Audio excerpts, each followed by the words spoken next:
Hello folks, I wanted to share with you what you should be looking for when you see these things on your home or a home inspection. You see how I got this vines that are growing up and coming out of my corner post here. And but I look down here and I don't see anything. Well, I get down here and I do see right here that I do got these vines, and you can see these vines going up. Because I see that up here, I know that that's happening. Now, why is that bad?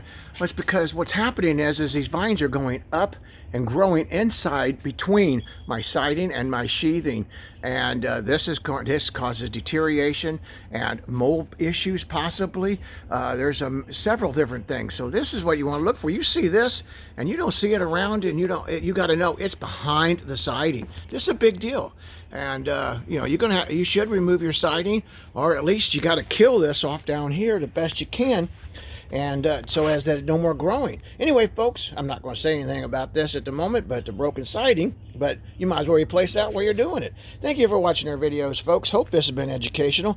And when you see crazy vines growing up and out of a weird place, no, it's not natural. Anyway, thanks, folks. Have a great day. Hey, hit like and subscribe to our videos. We greatly appreciate all the help that you can get. The more you help us, share these with your friends by hitting subscribe and sharing with your friends and putting it on your Facebook page or Instagram page. That helps everybody so they can get a chance to see these things too. And you could be the expert as we do. Thank you, folks. Have a great day.